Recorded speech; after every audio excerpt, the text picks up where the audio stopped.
నా మీద ఎంతో గౌరవంతో ఒక సోదరుడుగా మన ముఖ్యమంత్రి గారు చిరంజీవి రావాలి అని నిన్న మన భట్టి విక్రమార్క గారిని, అలాగే IT and industrial minister Sridhar గారిని నా దగ్గరికి పంపించారు. సరిగ్గా వాళ్ళు వచ్చే సమయానికి ఏ పొజిషన్లో ఉన్నాను తెలుసా అండి? ఎవరో అమ్మాయితో డ్యాన్స్ వేస్తూ ఉన్నాను. చాలా ఇబ్బంది అనిపించింది అన్నపూర్ణ స్టూడియోలో. సో ఆ సమయంలో వాళ్ళిద్దరు కూర్చోబెట్టి షూటింగ్ ఆపేయంట్రా అని చెప్పి వారి ఇచ్చిన తర్వాత అంత ఆప్యాయంగా నన్ను ఆహ్వానిస్తుంటే, ఇంత గొప్ప సభకి, ఇలాంటి ఒక గొప్ప గ్లోబల్ సమ్మిట్కి, తెలంగాణ రైజింగ్ అంటూ ఒక గొప్ప ఇనిషియేషన్కి 2047 ఇది ఎట్లా ఉండాలి అనే ఆ ఊహ తన బ్రెయిన్ చైల్డ్ అయినటువంటి మన ముఖ్యమంత్రి గారు ఆహ్వానిస్తే అది చాలా ప్రివిలేజ్డ్గా ఫీల్ అయ్యాను, ఎంతో గౌరవంగా ఫీల్ అయ్యాను, ఎంతో ఆనందంగా ఉన్నాను. మీ అందరితో పాటు ఈ రోజున ఇక్కడ నేను పార్టిసిపేట్ చేయడం అనేది నాకు దక్కిన గొప్ప అవకాశం, గొప్ప అదృష్టంగా నేను భావిస్తున్నాను. అయితే ఇక్కడ కేవలం చిరంజీవికి మాత్రమే ఇచ్చారు, అందుకే చిరంజీవిని ఆహ్వానించి అక్కడ కూర్చోబెట్టారు అని నేను అనుకోవటం లేదు.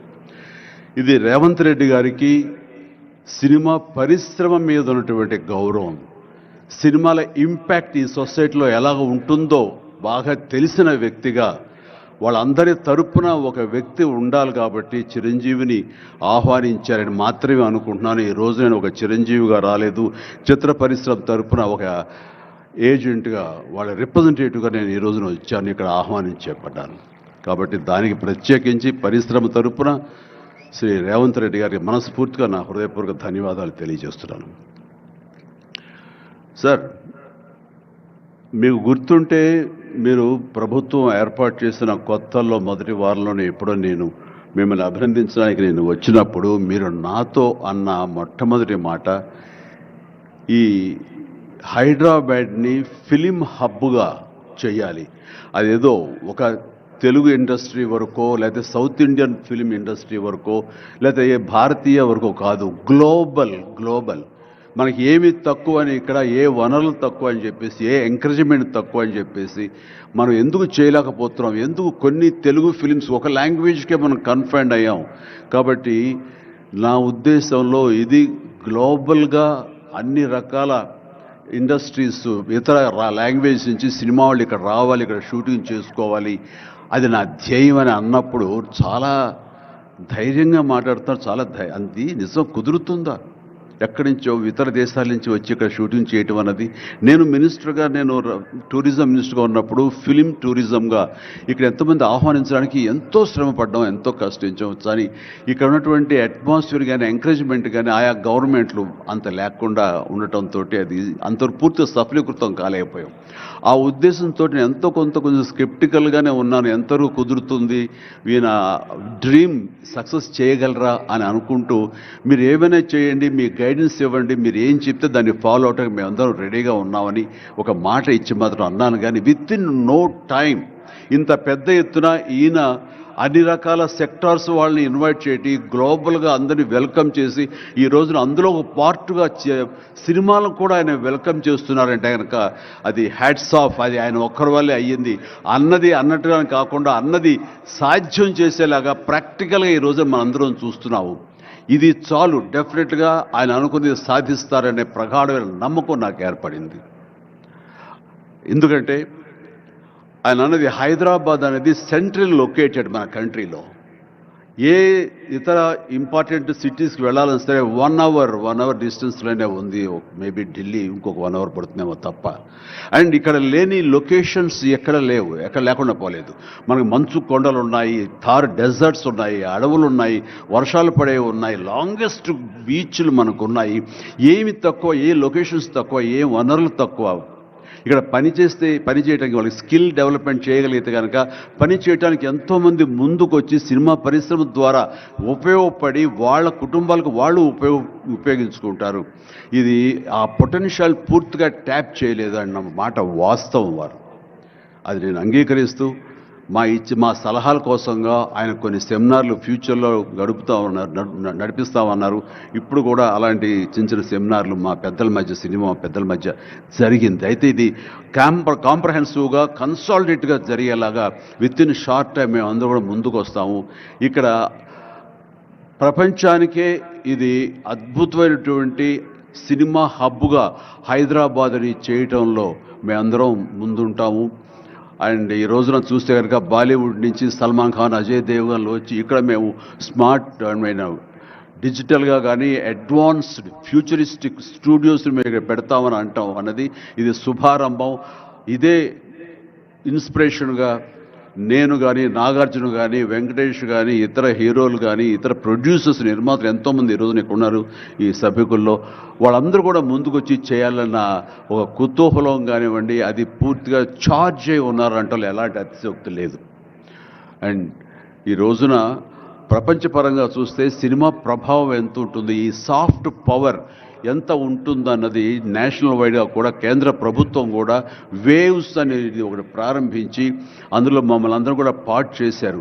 అంటే ఎకనామికల్గా అది ఎంత పవర్ ఇస్తుంది, మన కంట్రీ జీడిపికి ఎంత కంట్రిబ్యూట్ చేస్తుందో అనడానికి బాగా వాళ్ళందరికీ తెలిసిన వాళ్ళు కాబట్టి సినిమా మీద అంత దృష్టి పెట్టారు. సినిమాని కేవలం పేరు తీసుకురావడమే కాకుండా ఎంతో కంట్రిబ్యూట్ చేస్తుంది, ఎంతోమందికి ఎంప్లాయ్మెంట్ జనరేట్ చేస్తుంది, ఎంతోమందికి ఉపాధి కల్పిస్తుంది.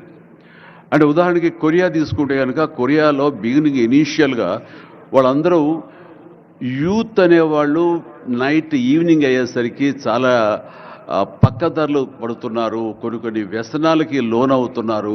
ఆ రకంగా యూత్ నిర్వీర్యమైపోతుంది. ఏం చేయాలంటాం వాళ్ళందరూ కలిపి వీళ్ళని ఎంటర్టైన్మెంట్ వైపు కనుక మనం డైవర్ట్ చేయగలిగితే, be it is music, be it is singing or films, ఇంకోటి ఇవన్నీ ఎంటర్టైన్మెంట్గా చేయగలిగితే కనుక వాళ్ళు ఆక్యుపై అయి ఉంటారు. తద్వారా వాళ్ళు ప్రోగ్రామ్స్ ఇవ్వగలుగుతుంటారు.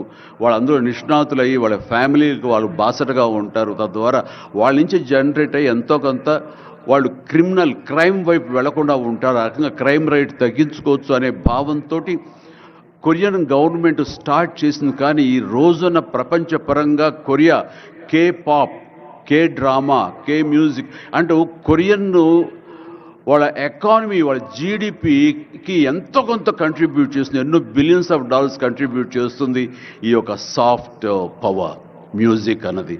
అలాగే జపాన్ కూడా యానిమే అని చెప్పేసి వాళ్ళు కూడా వాళ్ళ సాఫ్ట్వేర్, వాళ్ళ ఎంటర్టైన్మెంట్ సంబంధించి ఈ ఎంటర్టైన్మెంట్ యానిమేటెడ్ ఫిలిమ్స్ కూడా ఎంతో కొంత కంట్రిబ్యూట్ చేస్తుంది. అలాగా మీరు ఈ సినిమా ఇండస్ట్రీ మీద, సినిమా పరిశ్రమ మీద ఆల్ ఇండియా లెవెల్లోనూ ఇంటర్నేషనల్ లెవెల్లోనూ ఇక్కడ కనుక వెల్కమ్ చేయగలిగి వాళ్ళకి కావాల్సిన ఇన్ఫ్రాస్ట్రక్చర్ కనుక మీరు ఇక్కడ ప్రొవైడ్ చేయగలిగితే, చేస్తానికి మీరు ప్రిపేర్ అయి ఉన్నారు, చేయగలిగితే కాదు చేస్తున్నారు. దానికి మా నుంచి పార్టిసిపేషన్ కావాలి. ఉదాహరణకి బట్టి గారు నిన్న అన్నారు, సో మన ముఖ్యమంత్రి గారు మీ అందరికీ కూడాను ఇక్కడ ఏమి కావాలి, ఎలాంటి ఇన్ఫ్రాస్ట్రక్చర్ కావాలి, ఏ రకమైన వసతులు ఏర్పాటు చేయాలి అని చెప్పండి అన్నప్పుడు నాకు వెంటనే స్పాంటైనియస్గా తోచింది, నేను వారితో పార్టిసిపేట్ చేస్తాను. ఇక్కడ స్కిల్ డెవలప్మెంట్ కోసంగా మనకు కొన్ని ఇన్స్టిట్యూషన్స్ పెట్టాలి. అది డ్రైవర్ల దగ్గర నుంచి, మేకప్ మెన్ల దగ్గర నుంచి, కాస్ట్యూమర్స్ దగ్గర నుంచి, ఒక ఎడిటింగ్ దగ్గర నుంచి, సౌండ్ సిస్టమ్ దగ్గర నుంచి, కెమెరామెన్లు, డిఓపీలు అండ్ యాక్టింగ్ సంబంధించిన స్కిల్స్ కానివ్వండి, అలాగే డైరెక్షన్ కానివ్వండి, వాట్ నాట్ ఎన్నో ఈ ఇండస్ట్రీలో ఎన్నో శాఖలు ఉన్నాయి. ఆ శాఖల్లో ఎంతోమంది ఎంతూజియాస్టిక్ కుర్రవాళ్ళు ఉన్నారు. వాళ్ళు చదువు ఒక మాదిరి చదివైనా సరే ఆ చదువు ఏం తెచ్చి పెడుతుంది అనుకుంటే కనుక ఈ రోజున గొప్ప గొప్ప డైరెక్టర్స్ ఉన్నారు. ఈ రోజున ఇంటర్నేషనల్ లెవెల్కి మన సినిమాని తీసుకొస్తున్న డైరెక్టర్ వాళ్ళందరూ డిగ్రీ కూడా చదవలేదు. సో చదువు ఇది ఇంపార్టెంట్ కాదు, మీకున్న ఇంట్రెస్ట్ ఇంపార్టెంట్. ఆ ఇచ్చేటువంటి గవర్నమెంట్ ఆఫ్ తెలంగాణ ఈ రోజున మనకి ఇస్తున్న ఈ అవకాశాలను సద్వినియోగం పరుచుకుని మీరందరూ కనుక రాగలిగి ముందుకు వచ్చి ఈ యొక్క ఇన్ఫ్రాస్ట్రక్చర్ సంబంధించి వీళ్ళు ఇచ్చిన ఫెసిలిటీస్ని వినియోగించుకుంటూ స్కిల్ డెవలప్మెంట్ ముందు చేసుకోగలిగితే కనుక మీరు ఎక్కడికి వెళ్ళినా సరే, వాళ్ళు ఎంతోమంది వెబ్ సిరీస్ తీస్తున్నారు, అలాగే టీవీ సీరియల్స్ తీస్తున్నారు, సినిమాలు తీస్తున్నారు, పెద్ద సినిమాలు తీస్తున్నారు, చిన్నవి తీస్తున్నారు. అలాగే ఈ రోజున కేవలం స్క్రీన్ మీదే కాకుండా మొబైల్కి సంబంధించినటువంటి సినిమాలు కూడా చాలామంది తీయటానికి సమాయత్తం అవుతున్నారు. ఇది ఫ్లిప్ అని ఇంటర్నేషనల్గా వస్తుంది. ఇప్పుడే మహేంద్ర గారు నాతో మాట్లాడుతూ ఈ వర్టికల్ సంబంధించిన ఫిలిమ్స్ 3 minutes నిడివి లేకపోతే 10 minutes మ్యాక్సిమం 10 minutes నిడివి ఉన్నటువంటి సినిమాలు మనం చేయగలిగితే అది ప్రతి వాళ్ళ చేతుల్లో ఉండి అది వాళ్ళందరూ ఎంటర్టైన్ చేయగలుగుతుంది. దానివల్ల ఎంతో ఎకానమీ మనం డెవలప్ చేయొచ్చు, ఎంతోమందికి ఉద్యోగ అవకాశాలు ఇవ్వచ్చు. నేను దాన్ని ఇనిషియేట్ చేస్తానంటూ మహేంద్ర గారు చెప్తూ వచ్చారు. సో ఇవన్నీ కూడా ఇది సాదాసీదాటువంటి కాదు. సినిమా ఏదో ఆడుతుంది, 2 రోజులు డబ్బులు తెచ్చి పెడుతుంది, వాళ్ళు ఏదో మిగుల్చుకుంటారు కోట్లు అంటే తేలిగ్గా చూడదు. దీని వెనకాల చూస్తే కనుక లక్షలాది మంది యూత్ ఈ అవకాశం సద్వినియోగపరుచుకుని అభివృద్ధిలోకి రావచ్చు, పేరు ప్రఖ్యాతులు సంపాదించవచ్చు. తద్వారా ఇన్ రిటర్న్ మీరు కూడా ఈ కంట్రీకి, మన తెలంగాణకి మీరు ఎంతో కొంత ఎకనామికల్గా మన గ్రోత్ అవడానికి ఆర్థికంగా కూడా మీ సపోర్టు లభిస్తుంది. It's mutually reciprocal. కాబట్టి ఈ రోజున ఇక్కడ స్టూడియోకి స్థలాలు ఇస్తామంటున్నారు. స్కిల్ డెవలప్మెంట్కి కావాల్సిన క్లాసెస్ కావాల్సిన ఫ్యాకల్టీస్ కనుక అధ్యాపకులు మనం తెచ్చుకుంటే వాళ్ళ ద్వారా ఎంతోమంది ట్రైనింగ్ ఇచ్చిన వాళ్ళం అవుతాము. ఇది సద్వినియోగపరచుకోండి. దీని మీద మన ఇండస్ట్రీలో పెద్దలు కూడా సీరియస్గా ఆలోచించండి. దీని మీద నేనైతే సీరియస్గా తీసుకున్నాను. వారితో అదే అన్నాను, మీరు ఒక సెమినార్ లాంటిదో లేకపోతే చిన్న క్లోజ్డ్గా మీరందరూ నాకు ఇన్వైట్ చేయగలిగితే కనుక ఇలాంటివి ఏమైనా సదస్సులు మాకు చిన్న ఎత్తులో సినిమాకు సంబంధించి మీరు చేయగలిగితే కనుక మేమందరూ దీన్ని మరింత ముందుకు తీసుకువెళ్ళి మీ కళ ఏదైతే ఉందో, మీ బ్రెయిన్ చైల్డ్ ఏదైతే ఉందో దాన్ని ముందుకు తీసుకెళ్ళి ప్రపంచం మొత్తం ఎంటర్టైన్మెంట్ రంగానికి సంబంధించి ఈ తెలంగాణ వైపు, ఈ హైదరాబాద్ వైపు మనం చూసేలాగా చేస్తామనే ధైర్యం నాకుంది. భరోసా ఇస్తున్నాను. నా వంతు కృషి నేను చేస్తాను. నా ఈ అవకాశం ఇచ్చేందుకు ధన్యవాదాలు మా ముఖ్యమంత్రి గారికి, అలాగే ప్రతి ఒక్కరికి నా హృదయపూర్వక ధన్యవాదాలు మరొకసారి తెలియజేస్తున్నాను, ముగిస్తున్నాను. జై